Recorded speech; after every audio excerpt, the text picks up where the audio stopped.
BF. Skinner never imagined that his laboratory would one day become the architecture of the modern world. His experiments with pigeons, using unpredictable rewards to reinforce behavior, were designed to explore the mechanics of learning. But what was once scientific inquiry has quietly evolved into a powerful economic strategy. Today, those principles are embedded into the very design of our lives.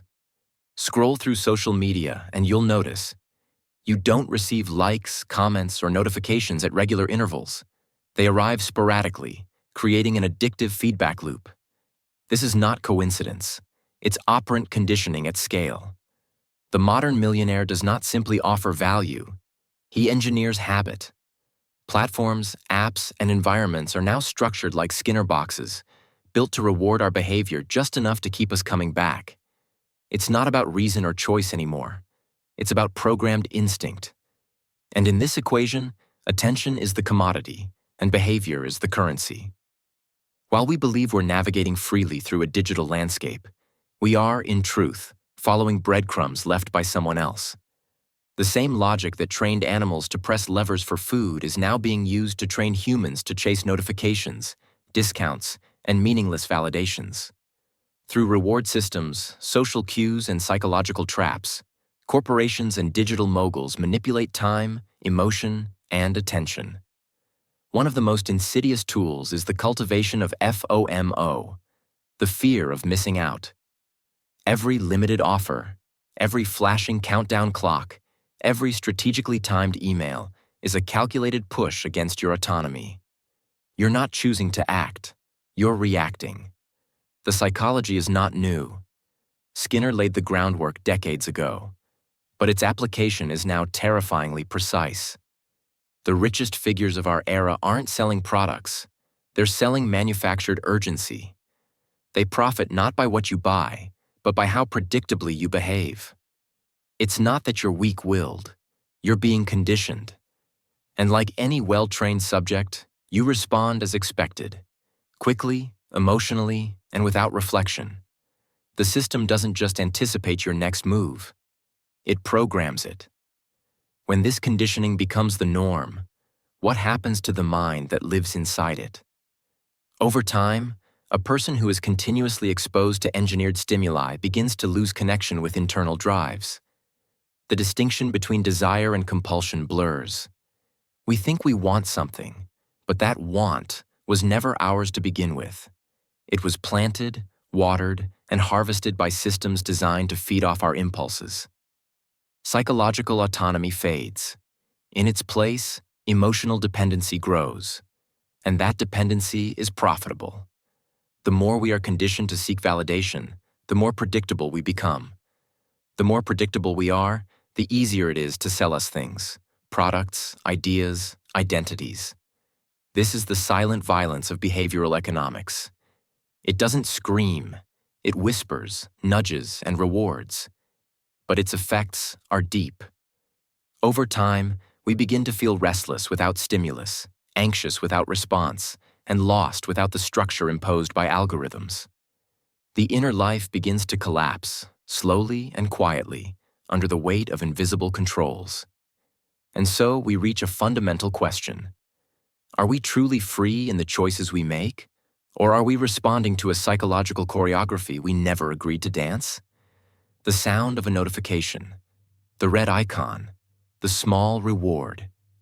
These are not harmless features. They are levers. And when someone knows which levers to pull, they no longer need to force.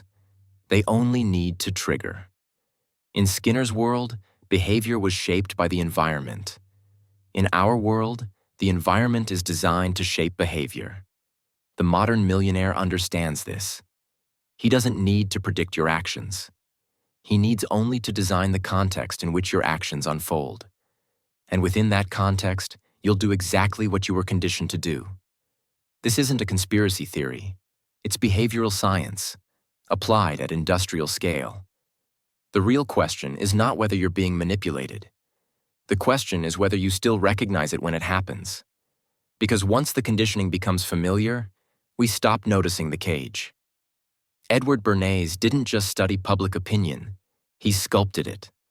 While the world credits Freud for unearthing the unconscious, it was Bernays, his nephew, who learned how to weaponize it. Through the fusion of psychoanalysis and mass communication, Bernays pioneered a system where desire could be manufactured, identities could be sold, and consumption could be redefined as self-expression. He understood what few dared to admit. People are not driven by logic, but by emotion, insecurity, and the deep yearning to belong. And from that insight, a new breed of millionaire was born, one who didn't need to push a product but only a meaning. Bernays showed that people don't buy cigarettes. They buy freedom. They don't choose cars. They choose status. The modern millionaire inherited this blueprint, building empires not by satisfying needs, but by creating them. What Bernays initiated was not marketing. It was psychological engineering, shaping the collective unconscious with stories designed to seduce rather than inform. The strings are invisible, but the puppeteer is real. The most iconic example of Bernays' genius, his campaign to encourage women to smoke by calling cigarettes torches of freedom, was not about tobacco. It was about liberation, or rather, the illusion of it. He hired debutantes to smoke in a parade, staged photographs, and linked a deadly habit to a social movement. And it worked. This wasn't persuasion. It was myth-making. This same myth-making now saturates every major brand, influencer, and corporation. Billionaires today use similar strategies to tie their products to human longing. A phone becomes intimacy, a brand becomes identity, a subscription becomes belonging. We don't just consume things, we consume symbols. And those symbols are carefully crafted to fill the voids we often don't acknowledge. Bernays handed capitalism the psychological keys to the human soul. From that moment on, the marketplace became less about utility and more about fantasy. Products became mirrors, and the reflection we saw was always slightly out of reach, compelling us to chase it endlessly. But Bernays' influence didn't stop at consumerism. His techniques were eagerly adopted by politicians, corporations, and governments, eager to turn citizens into compliant participants in narratives they didn't create. Political campaigns began to resemble ad agencies. Slogans replaced discourse. Charisma replaced substance. A politician no longer needed to be competent, only branded. The electorate became an audience, and elections became performances. Bernays understood something disturbingly powerful. If you can tap into unconscious fears and hopes, you can bypass reason entirely. This isn't democracy. It's manipulation masked as choice. The wealthy elites who grasped this truth learned that the most effective form of control is not overt force, but subconscious alignment. If the masses believe they are choosing freely, they are easier to lead. And so, those at the top no longer fight for power. They curate it, package it, and sell it like a lifestyle. We don't just buy products. We vote for illusions. We internalize campaigns. We live inside carefully designed stories. Which leads us to a deeper, more unsettling question. Are our preferences truly ours, or have they been planted like seeds in fertile psychological soil? What we call taste, opinion, or even identity may be nothing more than responses to campaigns we never noticed. Ideas whispered to us in symbols, colors, and repeated messages. Bernays didn't create tyranny. He created influence. And influence, when backed by wealth and scale, becomes indistinguishable from reality. This is the world we now inhabit, one where millionaires are not merely rich, they are architects of perception.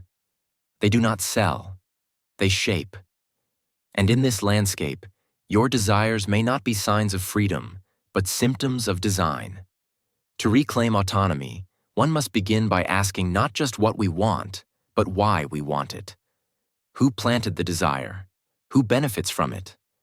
And most importantly, what part of us is being fed, and what part is being starved? In the modern mythology of capitalism, the millionaire has become more than a person. He has become an archetype, a symbol, a story.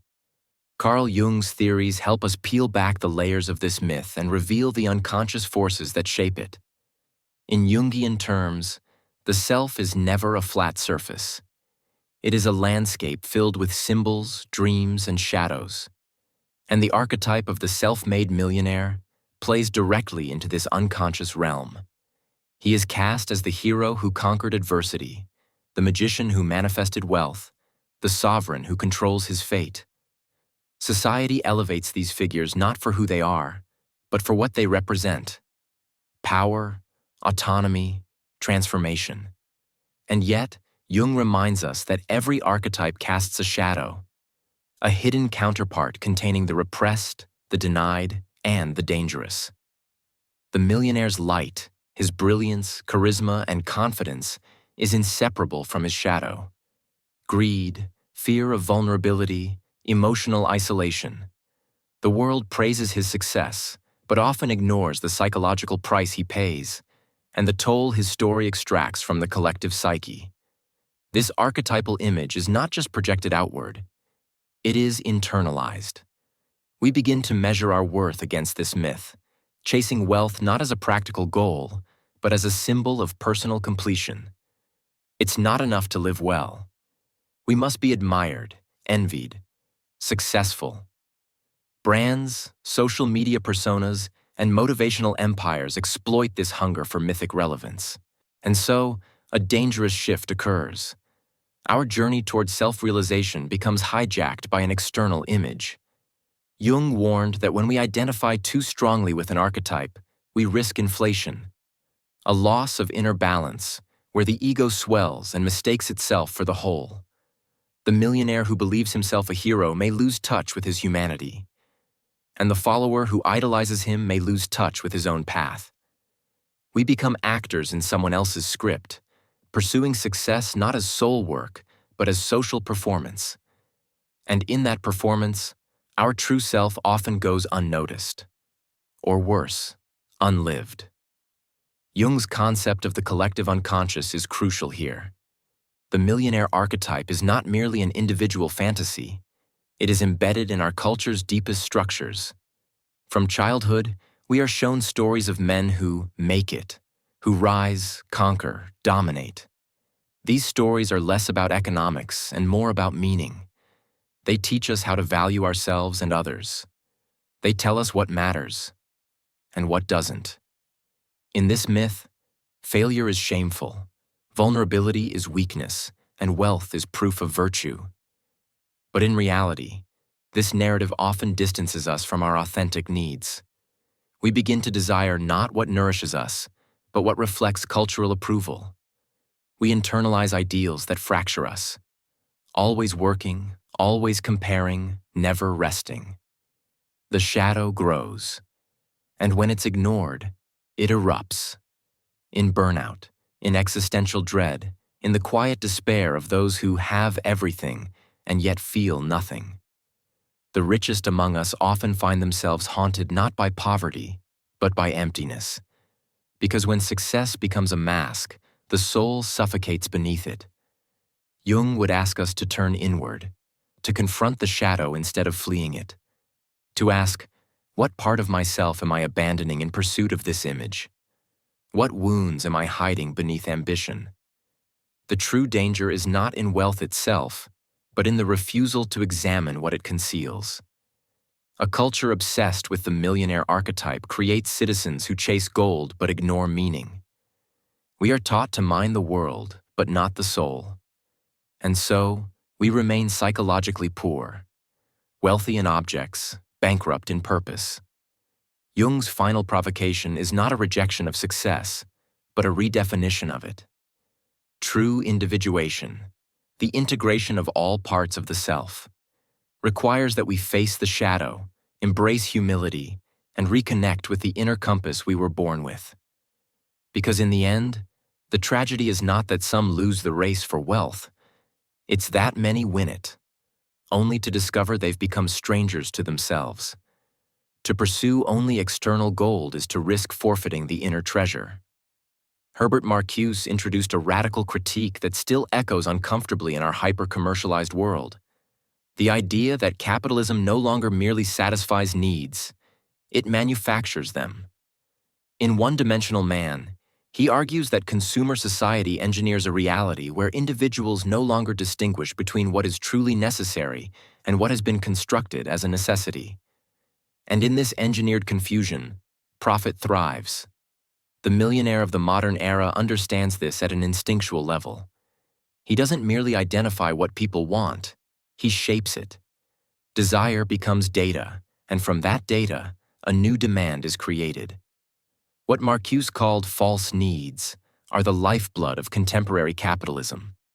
They are not organic longings of the soul or body, but fabricated cravings implanted through advertising, social pressure, and digital echo chambers. In this world, the consumer is not a free agent, but a predictable reactor, pulled by strings they cannot see, toward purchases they never truly questioned. Marcuse's insight dismantles the illusion of freedom so often celebrated in capitalist democracies. What we mistake for autonomy is often a form of compliance. You choose between 1,000 options, but all within a narrow system of pre-approved desires. Millionaires and corporations have mastered the language of liberation. Express yourself, be unique, treat yourself. But these slogans mask a deep conformity. What's sold as individuality is often a standardized dream, mass-produced and algorithmically optimized. The industries of fashion, wellness, tech, and even spirituality now sell curated identities, turning every insecurity into a business opportunity. And when needs are manufactured, their satisfaction brings no lasting fulfillment. Instead, it generates more craving, more emptiness, more buying. The marketplace is structured like a loop. You are made to feel incomplete, offered a temporary fix, and then reminded of a new lack. This loop is not a flaw in the system. It is the system. And for those who design it, it is endlessly profitable. Even silence and inner peace have become commodities. Meditation apps, digital detox retreats, mindfulness influencers, all offer escape from the noise of modern life, while quietly monetizing that very noise. This is the paradox Marcuse saw emerging. Even rebellion can be absorbed by the system and resold. The millionaire of today does not fear counterculture. He invests in it. He turns critique into lifestyle branding. The moment an idea threatens the status quo, it is aestheticized, commercialized, and neutralized. A t-shirt with a revolutionary slogan. A luxury retreat promising authenticity. Everything can be packaged, so nothing can truly resist. Under this regime, alienation becomes a business model. People feel disconnected, anxious, lost, and then pay for experiences that promise reconnection. But no product can fill the void created by false needs. The pursuit of satisfaction through consumption is a chase without a finish line. And the more we consume, the further we drift from ourselves. Marcuse's ultimate warning is not about the economy. It's about the soul. When a society loses the ability to tell real needs from manufactured ones, it loses touch with truth itself. Freedom, then, is not just political or economic. It is psychological. To be free means to recognize when your desires are not your own. And in a system where millionaires profit from your confusion, clarity becomes an act of rebellion. The question we must ask is not, what do I want, but why do I want it? Until that question is faced with honesty, we remain trapped in cycles of quiet desperation, always reaching, never arriving. The millionaire class knows this. They don't need to control your body, only your longing. And in doing so, they turn inner poverty into outer wealth. To reclaim our humanity, we must learn to discern the authentic from the artificial. Because the most dangerous lie is not what we're told, but what we've come to believe about what we need. Daniel Kahneman's work on human cognition revealed a sobering truth. We are not the rational beings we believe ourselves to be. In Thinking, Fast and Slow, he demonstrated how most of our decisions are governed not by logic, but by mental shortcuts, heuristics, that operate beneath our awareness. These shortcuts, while efficient for survival, are flawed and easily manipulated. And that manipulation has become a gold mine. The modern millionaire doesn't always invent something new. He often just learns how to profit from your cognitive blind spots. From pricing strategies that exploit the anchoring effect, to marketing that leverages the halo bias, the psychological architecture of our minds has become the blueprint for persuasion. Kahneman didn't just expose how we think, he unwittingly handed a toolkit to those who wish to control how we behave. And the wealthiest among us have studied that toolkit with religious devotion. Where once power required force, now it requires only design, of choices, interfaces, illusions of control. Consider how apps, platforms, and online stores are engineered. Every detail is a psychological trap dressed as convenience. The infinite scroll exploits your brain's inability to define a stopping point. Limited time offers trigger your loss aversion. Star ratings and reviews feed into social proof, nudging you toward conformity. Kahneman's findings, particularly around System 1 thinking, fast, intuitive, emotion-driven, are now the foundation of digital engagement. But this isn't about keeping your attention. It's about directing your behavior. The illusion of choice is central. You feel free, but your options have been arranged, your defaults pre-selected, your reactions anticipated. Every tap, like, and purchase becomes less a decision and more a reflex. And the profits accumulate not because you want more, but because you were nudged into wanting. In this environment, freedom is an interface designed to conceal its absence. And the more sophisticated the manipulation, the more invisible it becomes. This extends beyond commerce. Our financial decisions, arguably the most consequential, are equally vulnerable. Investment apps gamify risk. They make markets look like games, reducing complex strategies into bite-sized dopamine hits. Kahneman's research showed that under conditions of uncertainty, people are predictably irrational. They chase losses, overestimate small probabilities, and overweight immediate rewards. The modern millionaire, or more accurately, the system he benefits from, doesn't need to give good advice. It only needs to make you feel confident in your bad choices. And confidence, ironically, is another bias: the illusion of control. We are seduced by stories of overnight success, by charts that resemble progress, by language that promises empowerment. But what's really happening is exploitation disguised as opportunity. It's not that people are stupid, it's that their brains are wired for shortcuts, and those shortcuts are now highways to someone else's fortune. Kahneman gave us the map. The wealthy found ways to charge tolls on every exit. So we arrive at the final provocation. Are we thinking, or are we simply reacting? Kahneman's work doesn't just reveal how people fail to think clearly. It shows how clarity can be engineered out of reach. The modern millionaire isn't necessarily more intelligent.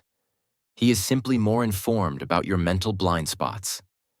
And this is the unsettling truth. Those who understand human irrationality can predict behavior more accurately than those who believe themselves logical.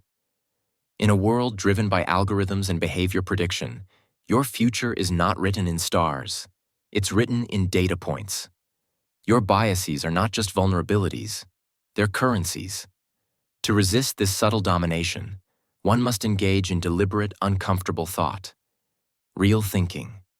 Slow thinking. Because every moment you fail to pause, to reflect, to question, someone else is thinking for you.